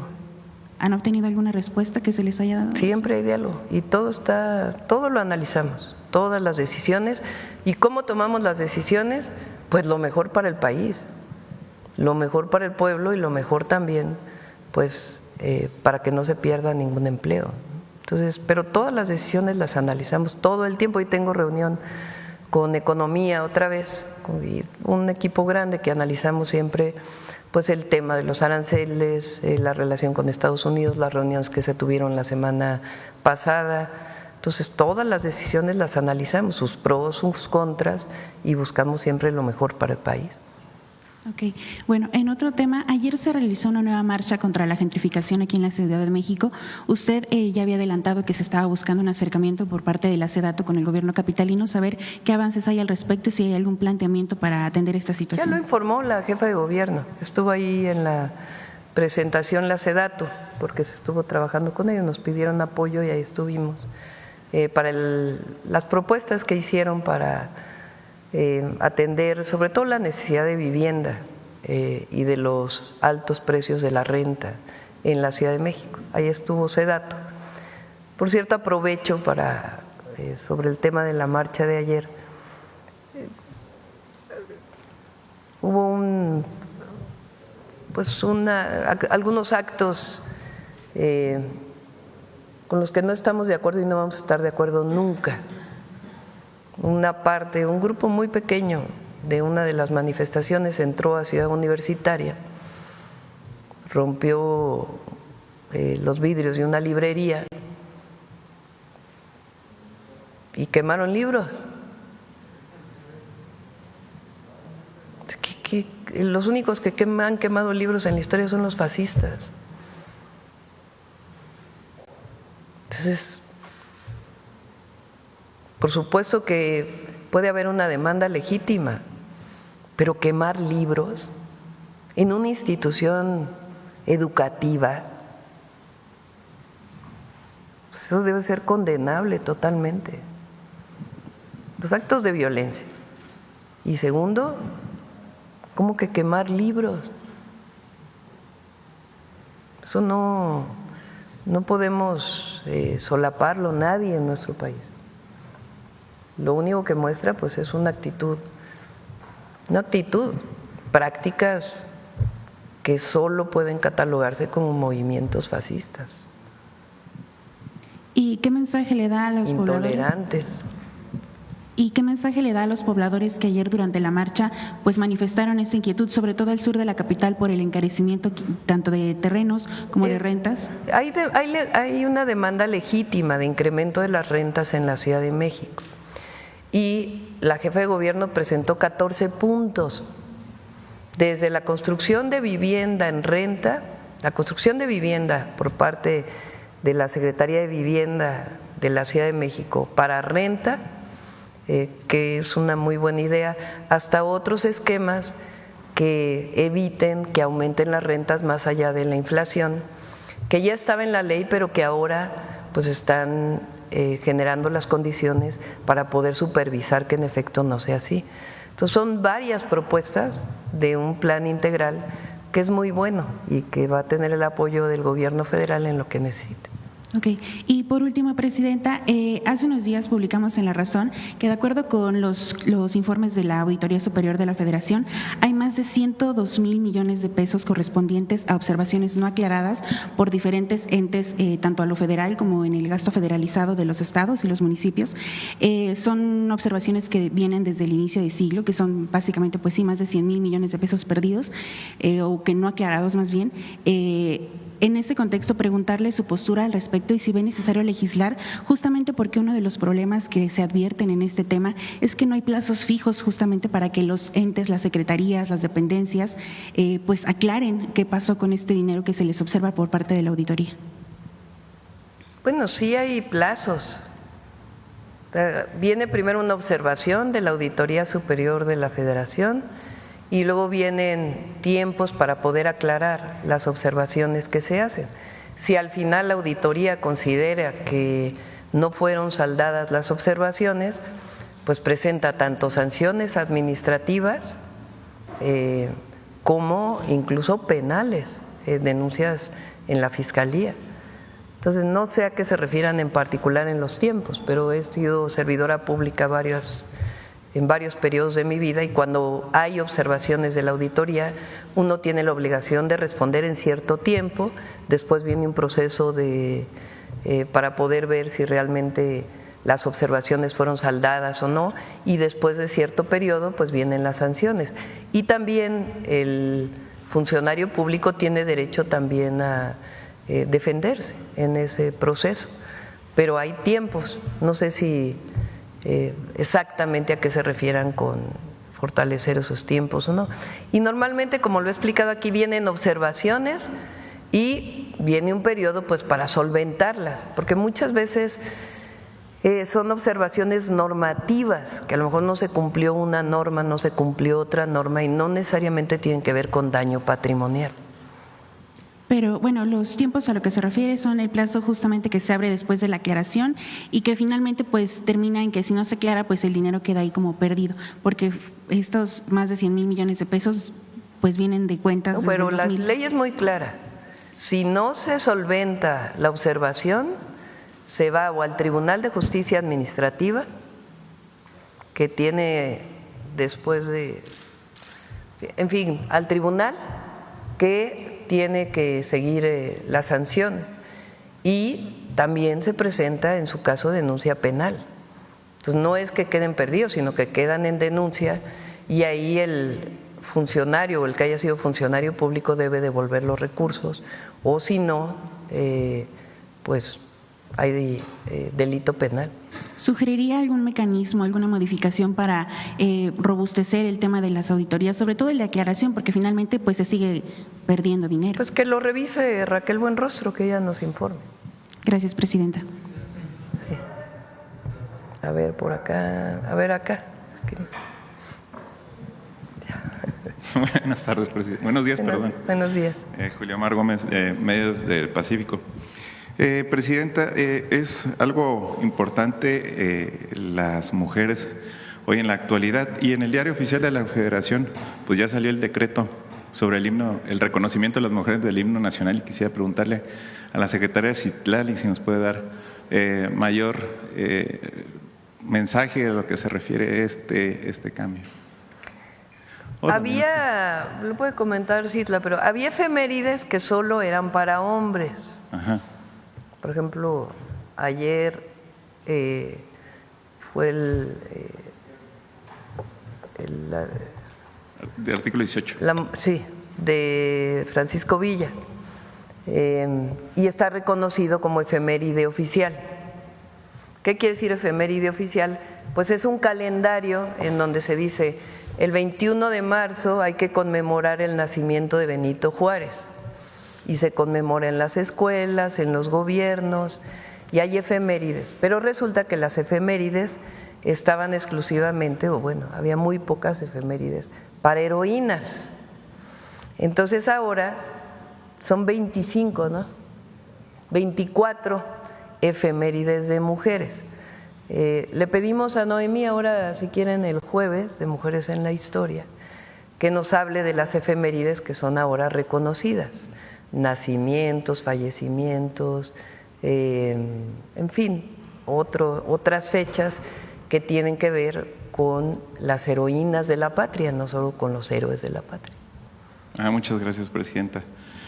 Presidente, en otro tema, una pieza clave en el proceso de impartición de justicia, sin duda, son las fiscalías. Sin embargo, al igual que el Poder Judicial, estas instituciones no siempre desempeñan de manera imparcial e incluso en algunos casos sirven como obstáculo para hacer cumplir la ley.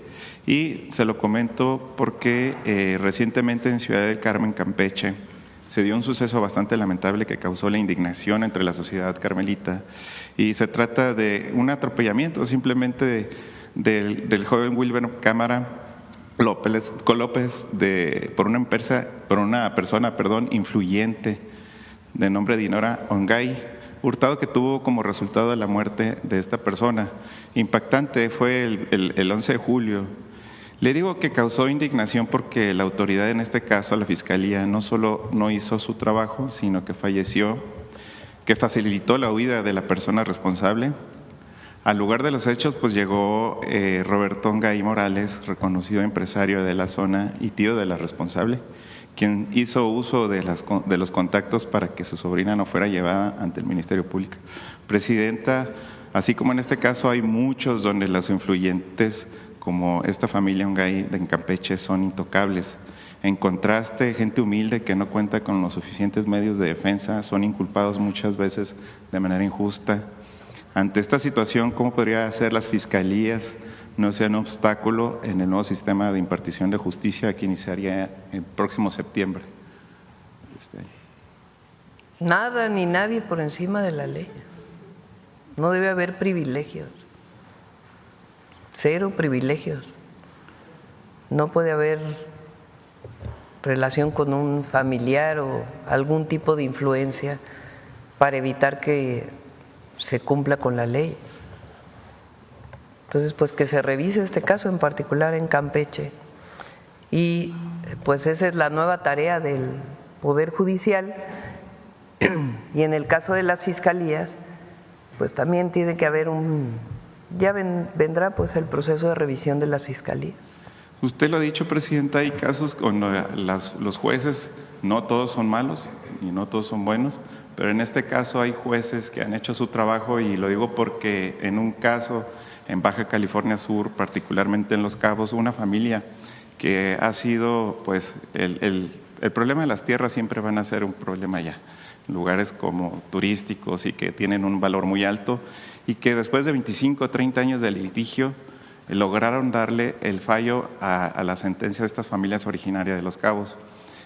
Ya se inició desde hace mucho tiempo, pues ya se dio la sentencia, pero también a que se inició también un proceso de solicitud de revisión aquí porque Sedato no ha querido dar, no ha acatado la sentencia por parte del juez de hacer, pues entregar lo que es la escritura, o vaya el título. Lo revisamos y sí, ya lo determinó el juez, tiene que… Sí, ya lo determinó, y el punto es que Sedato no ha obedecido. Lo revisamos, nos das los datos. Y sí, con mucho gusto se los vuelvo a compartir.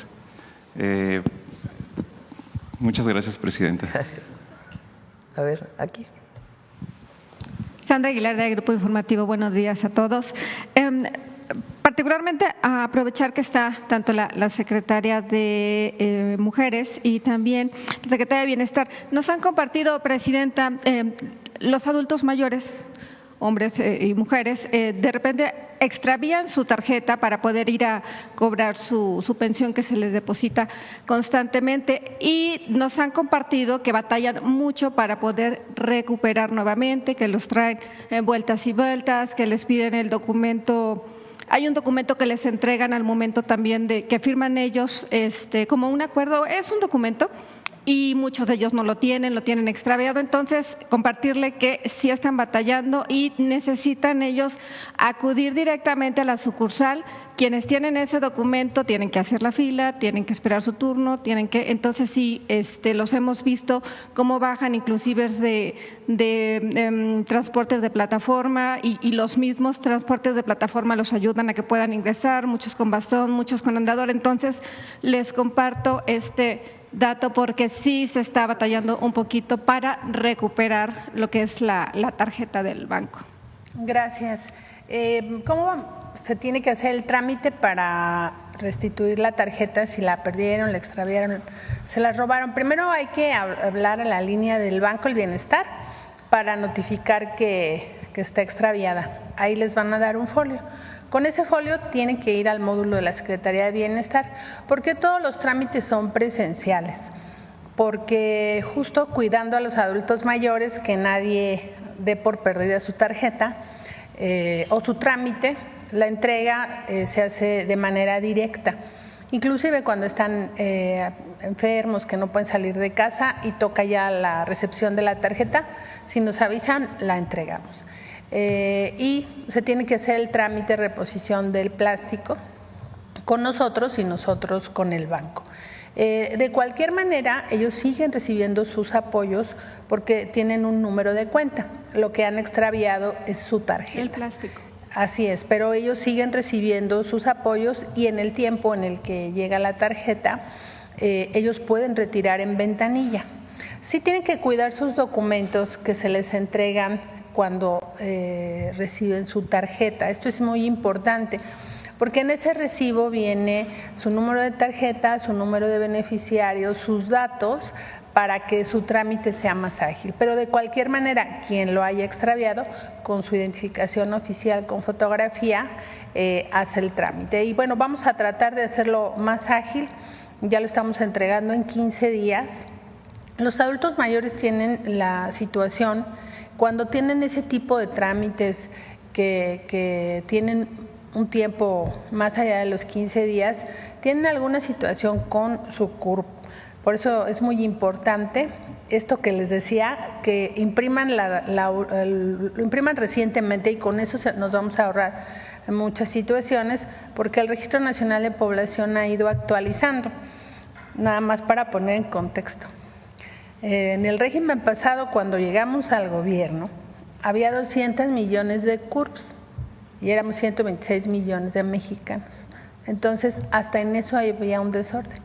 Ya afortunadamente está puesto en orden, nuestros padrones son transparentes y hoy tenemos que reforzar, mejorar la atención en el tiempo, pero bueno, todo tiene que ver con que les llegue de manera oportuna sus programas, sus pensiones, que son un derecho para ellos. Y bueno, nada más, en efecto, les piden este documento que usted está mencionando, pero les piden el original. Muchos de ellos no cuentan con el original y también a ver si en ese punto particularmente pudieran ser más flexibles, sobre todo para Vamos a promover una campaña para que lo guarden y resaltar la importancia de por qué lo tienen que resguardar. Se les entrega cuando se entrega la tarjeta. Todos los adultos mayores llevan sus micas, donde van guardando ahí todo. Y la verdad son un ejemplo de orden, alguien lo pierde, pero con mucho gusto se les auxilia. La instrucción de la presidenta es resolver los asuntos sin burocracia y eso hemos tratado de hacer. Nosotros no hacemos trámites digitales porque tenemos desarrollada la tecnología, pero los adultos mayores sería una brecha para ellos del acceso. Entonces, además los puntos de registro se vuelven puntos de encuentro para ellos. Los adultos mayores son una potencia de la población, de la comunidad, entonces hay que, en medida de lo que más puedan ellos estar activos en la sociedad, es bueno para ellos y para nosotros. Le agradezco, secretaria. Y bueno, aprovechar que está la secretaria, insisto, de las mujeres, preguntarle cuáles son las solicitudes o los servicios que más han solicitado las mujeres que se han acercado a estos centros libres, compartir también si el tema particularmente era la falta de la denuncia ante algún tema de violencia, en ese sentido saber si se ha avanzado pues en estos meses y con estos centros que ya se han aperturado a la fecha.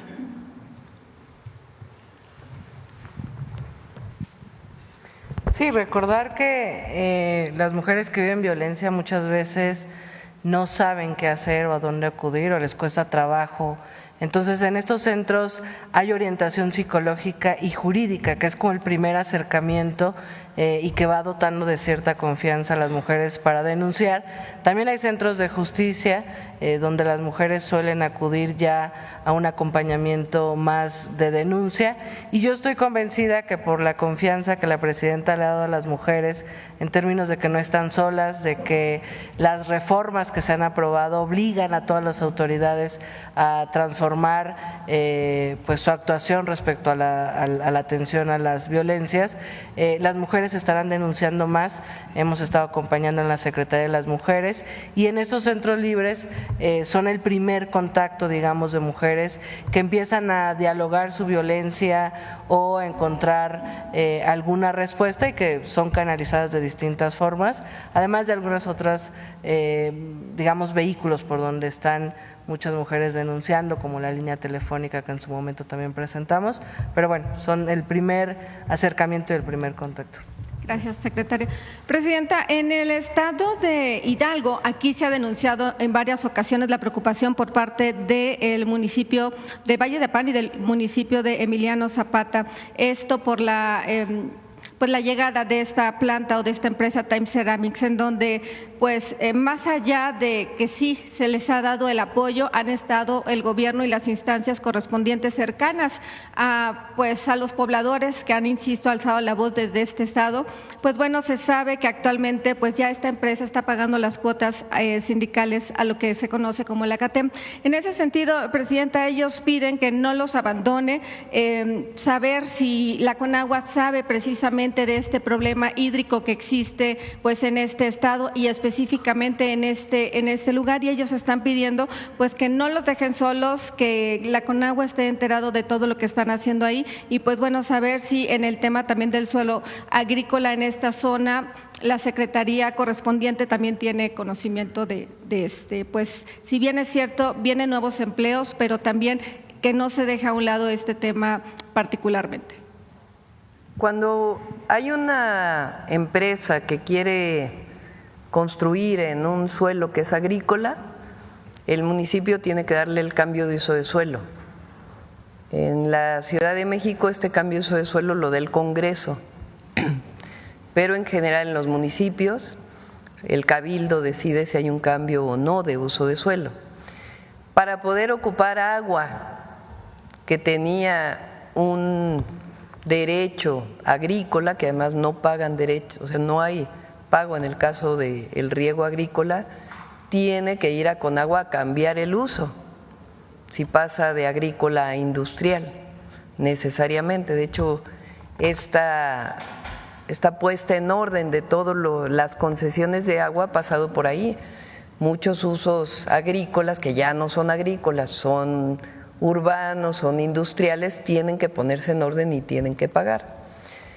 Cuando se instaló esta empresa, todavía fue al final del gobierno del presidente López Obrador, y incluso me lo preguntó en el periodo de transición, que cómo veíamos, y los dos coincidimos en que pues tenían que hablar con la comunidad para ver si aceptaba que se pusiera la empresa y además pues que el agua sirviera para, primero que nada, dar agua a la gente y después ya para el uso industrial, además de todas las normas que tenía que cubrir. Entonces le pido a Conagua que le dé seguimiento a ver exactamente qué pasó y si se está cumpliendo con todo.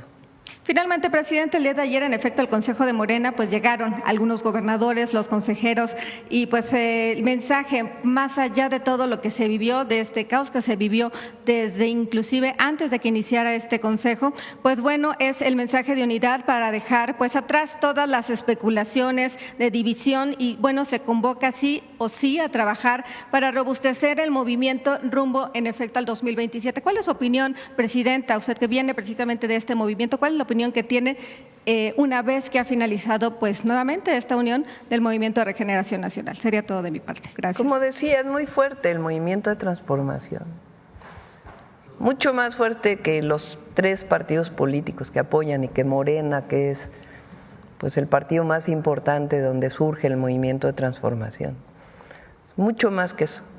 Y lo veo cuando salgo, la gente está contenta. Hay problemas, sí hay problemas en el país, por supuesto, pero la gente está contenta con la transformación en México, no quiere regresar al pasado de corrupción y privilegios. Eso se muestra no solamente en la gente, en el cariño, en el recibimiento, sino también en las encuestas. Entonces, y repito, Morena pues no debe de alejarse de ese sentimiento y de los principios y de las causas, porque nosotros no llegamos al gobierno impuestos por una élite o por una persona. Nosotros representamos un movimiento social y eso no se nos debe olvidar nunca. Por eso la cercanía con el pueblo es obligación y responsabilidad. Bueno, ¿quién más? A ver, aquí nada más para finalizar.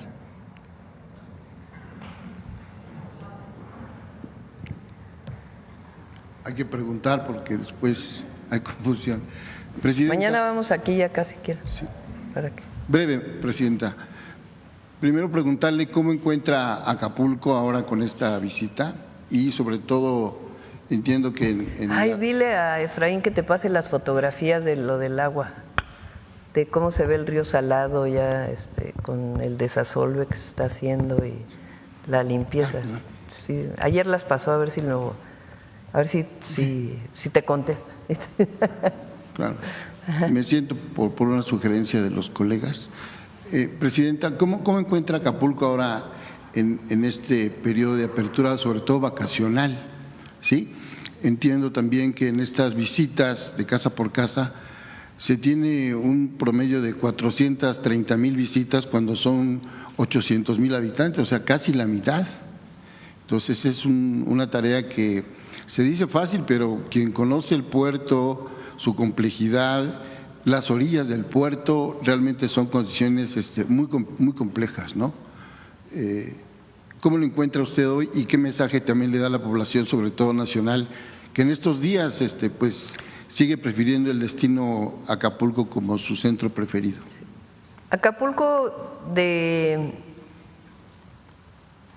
prácticamente todos los hoteles, condominios, si no están ya reparados después del Otis, están en reparación.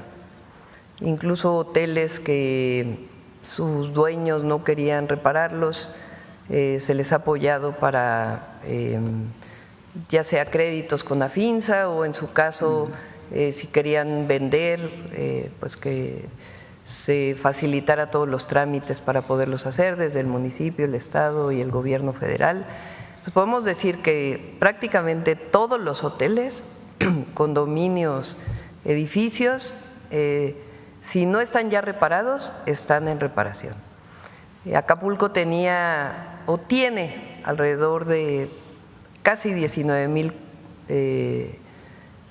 cuartos, ¿es así?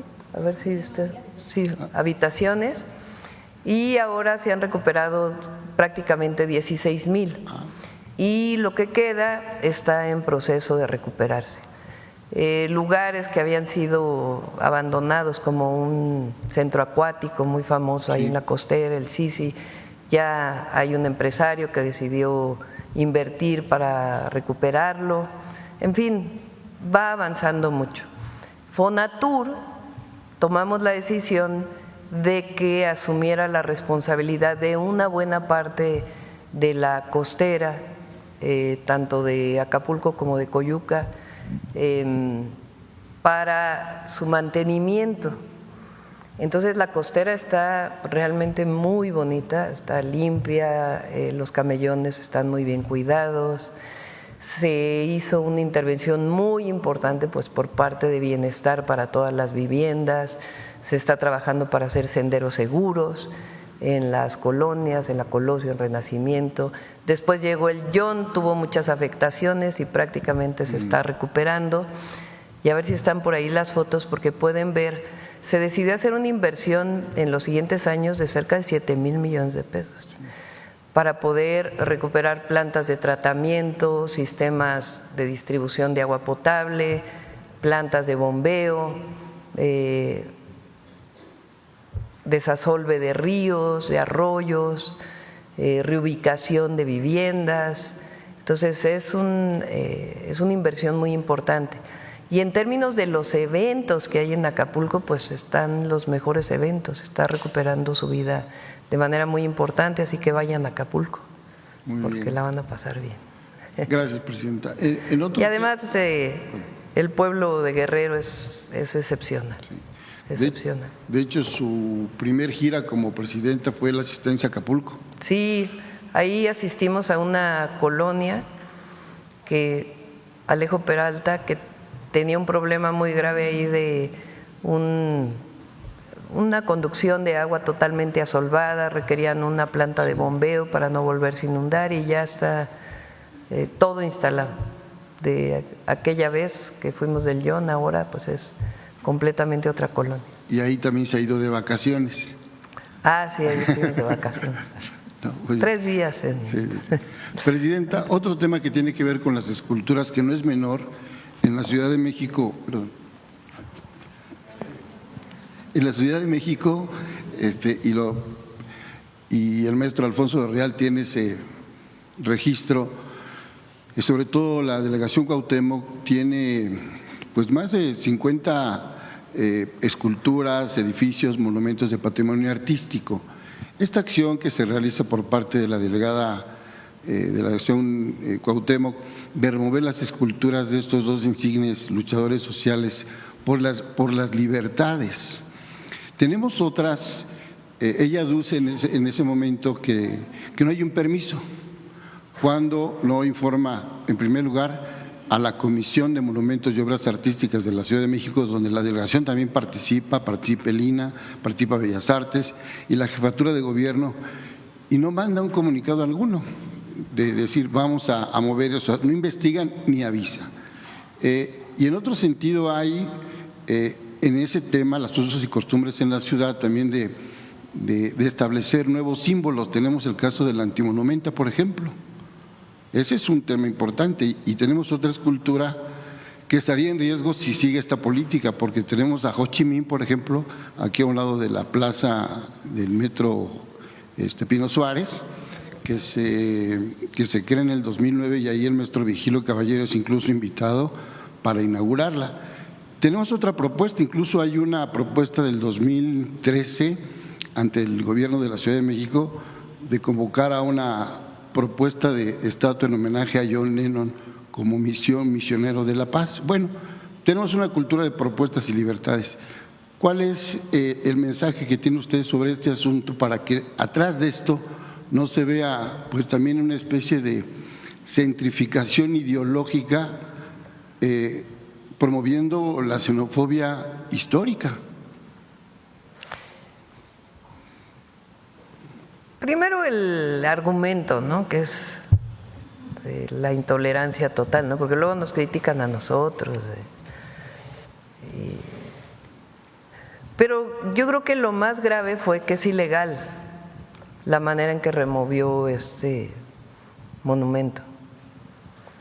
No se puede remover un monumento en la Ciudad de México si no pasa por un comité. Ese comité pues está principalmente en las instituciones de cultura, es decir, el Instituto Nacional de Antropología e Historia, el Instituto Nacional de Bellas Artes y Literatura, la propia Secretaría de Cultura del Gobierno de la Ciudad de México y también pues lo que entonces se llamaba la Secretaría de Desarrollo Urbano y Vivienda, que hoy creo que lleva otro nombre, ¿no?, de planeación, creo que lleva el nombre, donde está Alejandro Encinas. Entonces, no se puede quitar una estatua, un monumento, así nada más porque sí, porque se le ocurrió a alguien. Tiene que pasar por un comité y en este caso no pasó por el comité. Y el argumento, primero, es de una intolerancia tremenda y segundo, pues también muy hipócrita, ¿no?, porque ya después se vio que ella estuvo también en Cuba de vacaciones, o sea, si hubiera estado tan en contra, pues no se hubiera ido ahí de vacaciones, ¿no? Pero más allá de eso, el viernes la Secretaria de Cultura, Claudia Curiel, en coordinación con el gobierno de la Ciudad de México, envió un oficio diciendo, a ver, lo que no puede, porque además ya dijo que iba a subastar o no sé qué cosa, sí, el monumento, eso sí boletos, sería daño patrimonial. A través de boletos. Entonces, lo que se pidió ya en coordinación con el gobierno de la ciudad, con la jefa de gobierno, con Clara Brugada y su Secretaría de Cultura, pues es que entregue el monumento y que se reubique en otro lugar para que pues ya resolver de esa manera. Lo cierto es que se retiró pues de una manera ilegal. Presidenta, digo nada más para cerrar este ciclo y con esto concluyo, en este tipo de manifestaciones culturales que son amplias, históricas, que nos llevan a relaciones internacionales. Digo, aquí tenemos muchísimas esculturas, por ejemplo, de Gandhi, ¿no?, y tenemos a grandes escritores, músicos, en toda la ciudad. Tiene que haber argumentos, ¿verdad? Porque sí, yo puse de ejemplo lo que nosotros hicimos. Cuando fui jefa de gobierno, nosotros movimos la estatua de Colón, sí, con un argumento, que es que nos lo pidieron los pueblos originarios, porque Colón, pues en realidad el hacer una oda a Colón en ese lugar en donde estaba, lo consideraban los pueblos originarios como una afrenta. Entonces, ¿pero qué fue lo que se hizo? Se pasó por el comité, se dieron los argumentos y entonces se tomó la decisión de reubicar esa estatua. Ahí iba a estar la joven de Amajac, pero llegaron los colectivos de mujeres sí, y pusieron la glorieta de la mujer en lucha, se llama, ¿no? Sí, y se quedó ahí ese monumento y la joven de Amajac se puso a un lado. Pero fíjense, es incluso pues un movimiento social. Hay muchos antimonumentos que se llaman en la Ciudad de México que no son oficiales, sino que son colectivos que ponen ahí sus monumentos. En este caso, más allá de cualquier tema donde ella pudiera no estar de acuerdo, tendría que haber pasado por un comité. No puedes tú llegar y retirar un monumento, que además pues nosotros estamos de acuerdo con que estuviera ese monumento ahí. Pero más allá de hecho, si ella como alcaldesa no quería que el monumento, no tiene atribuciones para retirarlo, tiene que solicitar al comité porque, como bien dices, pues hay un asunto histórico de reconocimiento y el comité valora si debe permanecer o no debe permanecer ahí a solicitud de una autoridad o de un ciudadano.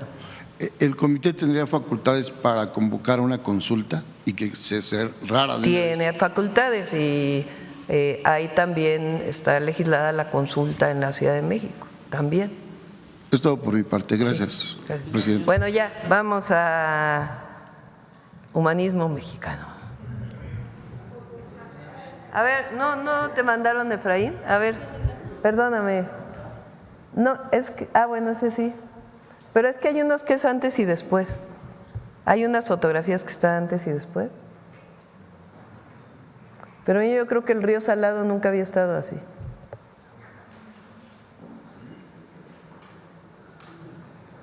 Mira, allá por aquí hay una compañera guerrerense. Pero hay unos de antes y después, ¿no los tienes esos? Porque no solo fue el río Salado, sino muchísimos colectores. Es un trabajo de meses, desde el huracán John, cómo se fue recuperando el cauce del río. Y de sus taludes. Pero ahí, a ver, se las debo para mañana, el antes y después, ahí te recuerdas porque sí es muy impresionante el trabajo que se ha estado haciendo. Bueno, vamos con humanismo mexicano, disculpe.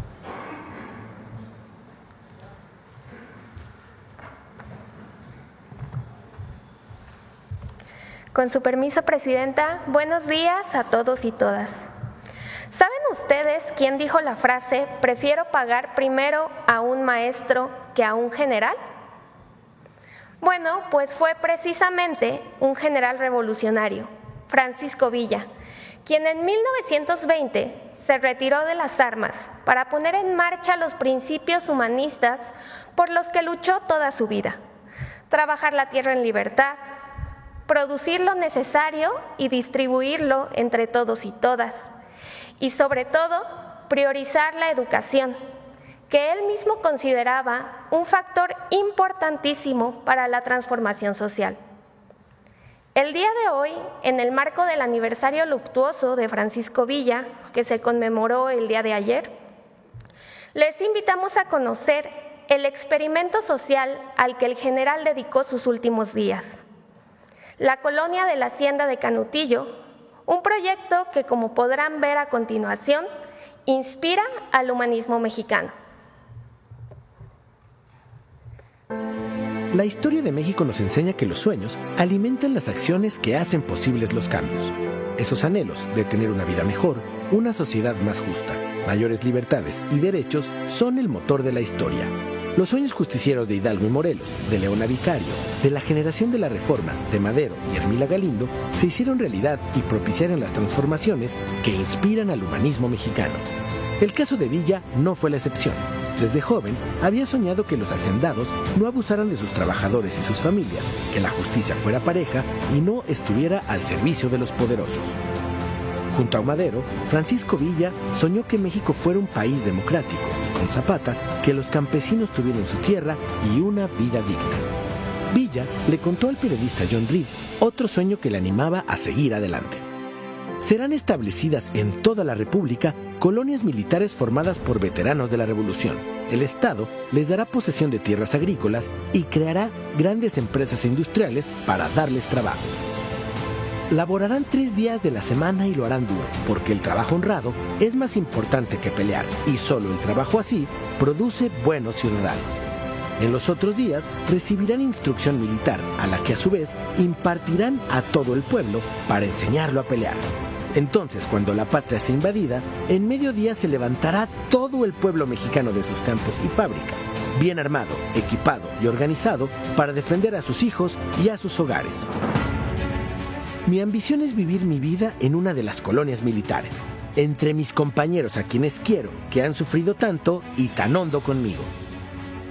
En julio de 1920, cuando Villa tenía más de 10 años combatiendo en la revolución, se abrió la oportunidad para negociar la paz con el gobierno encabezado por Adolfo de la Huerta, presidente interino que sustituyó a Venustiano Carranza y quien puso todo su empeño en pacificar el país. Para dejar las armas, el Centauro aceptó la hacienda de Canutillo al norte de Durango, una hacienda en ruinas en donde se instalaría con 50 de sus dorados, con familiares y soldados, además de 200 campesinos para trabajar la tierra en libertad. Comenzó entonces el experimento social de Villa. Se puso a trabajar incansablemente con sus hombres. Desde la madrugada organizó la reconstrucción de la hacienda, la limpieza de las tierras, el cavado de canales. Hizo una herrería y una carpintería. Una vez que estuvo preparada la tierra, sembró trigo, maíz, frijol y chile. Puso una tienda en donde toda la gente podía obtener alimentos y víveres gratuitos. El dinero que obtenía lo repartía entre las viudas y huérfanos que vivían ahí. Construyó una escuela primaria a la que él mismo se inscribió como alumno y a la que asistía junto con algunos de sus hijos. La llamó Felipe Ángeles en honor a su entrañable amigo caído en la lucha. Asistían 400 niñas y niños. Los profesores ganaban más que el jefe de la policía estatal. Villa siempre dijo que prefería pagar primero al maestro y luego al general. Por un momento, el Gran Centauro del Norte estaba haciendo realidad su sueño junto con sus fieles soldados, sus familias y el campesinado. En Canutillo se puso en marcha el proyecto de transformación social en beneficio de familias pobres, de viudas y huérfanos. Villa hubiera querido que ese ejemplo se replicara y se extendiera por el país. Pero apenas 3 años después, el 20 de julio de 1923, el Centauro del Norte, Francisco Villa, fue asesinado en Parral. Fue un crimen de Estado que dejó trunco su sueño agrario. Sueños y realidades como ese experimento social y productivo villista alimentan el proyecto del humanismo mexicano. Son sueños que sobreviven a los grandes hombres que los soñaron, sueños que merecen contarse, sueños que todavía pueden iluminar el camino para una sociedad más justa y humanista.